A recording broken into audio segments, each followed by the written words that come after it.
Good morning and once again welcome back to the online classes. Today we will study about the conservation of wildlife. Due to excessive exploitation of the plants and animal resources by human beings, the ecosystem has been disturbed, which means due to the hunting of animals and deforestation of forest, the ecosystem has been disturbed or become imbalanced. About 1,300 species of plants are endangered and 20 species are extincted from the surface of the earth, which means about 1,300 species of plants are facing the problem of extinction and about 20 species become eliminated from the surface of the earth. The main cause for this major threat to nature is the hunting by greedy hunters for commercial purpose. The other reasons which led to this imbalance in nature are pollution due to chemical and industrial waste, acid deposits, reckless cutting of forests to bring land under cultivation or for the construction of buildings, etc. To protect the animals and plants from this excessive exploitation by human beings, several steps have been taken by the government. Some of them are Legal Protection Act. The Legal Protection Act was made for the protection of wild animals against hunting and commercial exploitation.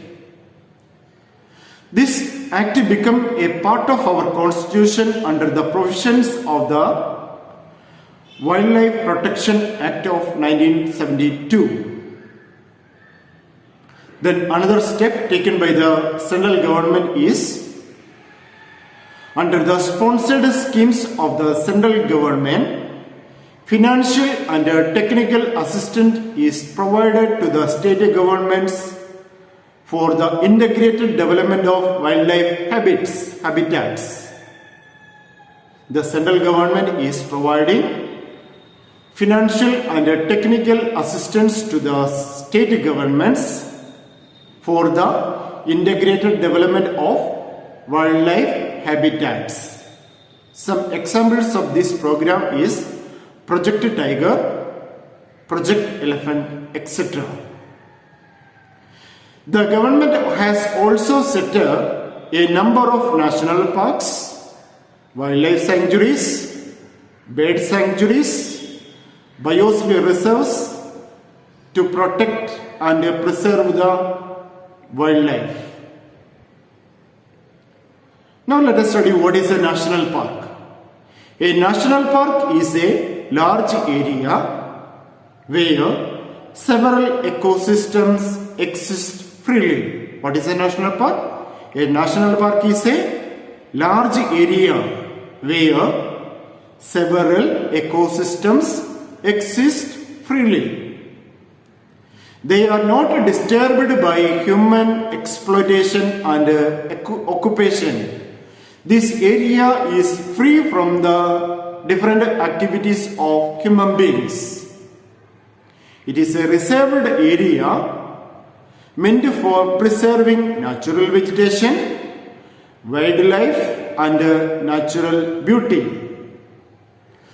Human activities or interference over this area is totally prohibited.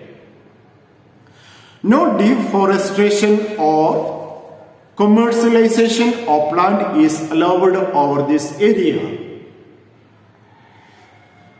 A wildlife sanctuary is almost like a national park, and a special care is taken for the endangered animal species or plant species. Project Tiger was started by Kailash Shangla in India on 1st April 1973. It has become one of the most successful conservation scheme or undertaking in modern history. Now let us study about the aims or objectives of Project Tiger. The Project Tiger aims at ensuring a viable population of Bengal tigers in their natural habitats.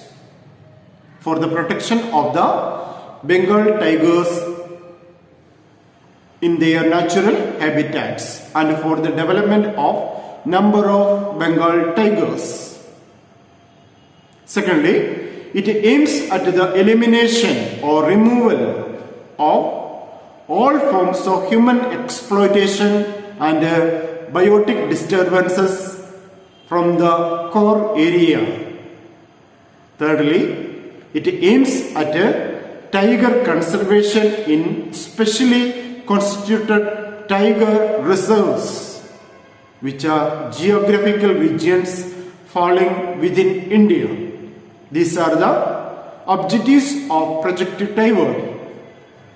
Today, there are 50 Project Tiger wildlife reserves established in India.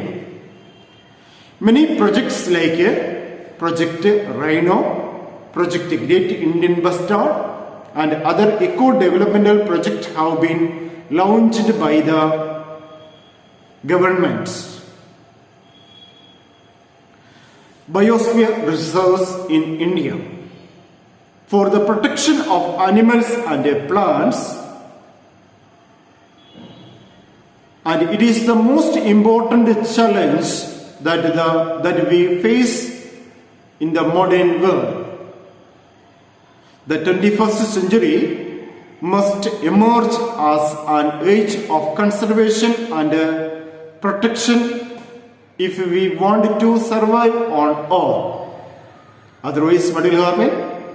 The imbalance in the ecosystem will be disturbed and it will fall upon us as a danger.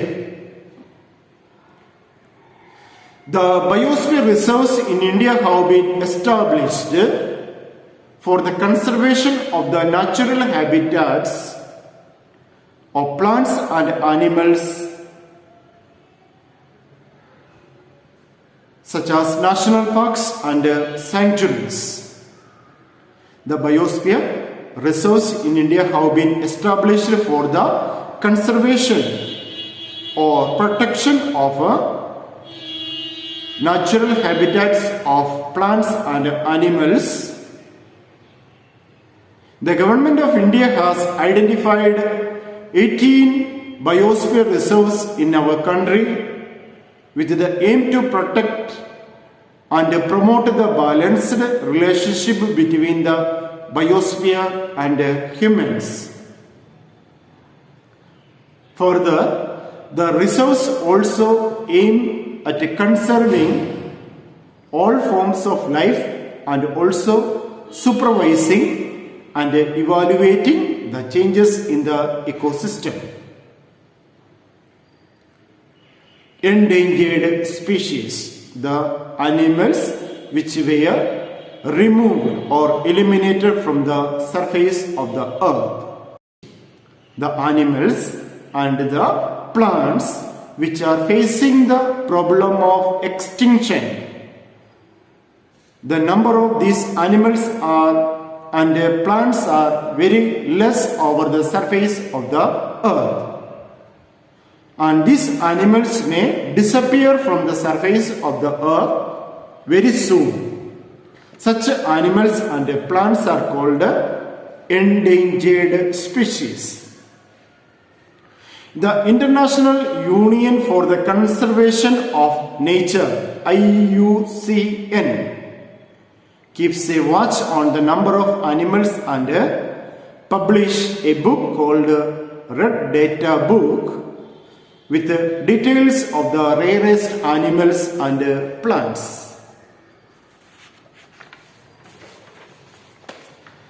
The exploitation of land and forest resources by humans, along with the hunting and trapping for food and sports, has led to the extinction of many species in India in recent times as a result of the exploitation of land and forest resources. For what we are clearing the forest, either for the construction of buildings or for the conversion of forest into agricultural area, and also hunting of animals for food or for selling in the market, led to the extinction of many species of plants and animals in India. These species include mammals such as Indian or Asiatic cheat, wild cebu, Javan rhinoceros, and Sumatran rhinoceros. As a result of the hunting or by the removal of forests, some of the species of animals are facing the problem of extinction in India. They are Indian or Asiatic cheat, wild cebu, Javan rhinoceros, and Sumatran rhinoceros.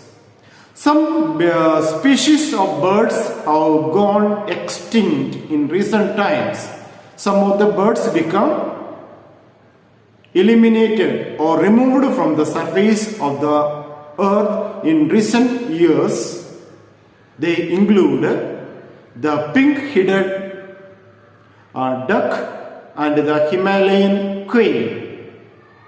A species of warbler in Himachal Pradesh was rediscovered after 139 years in Thailand. That is the end of today's class and the end of this chapter. Thank you very much for listening to the class.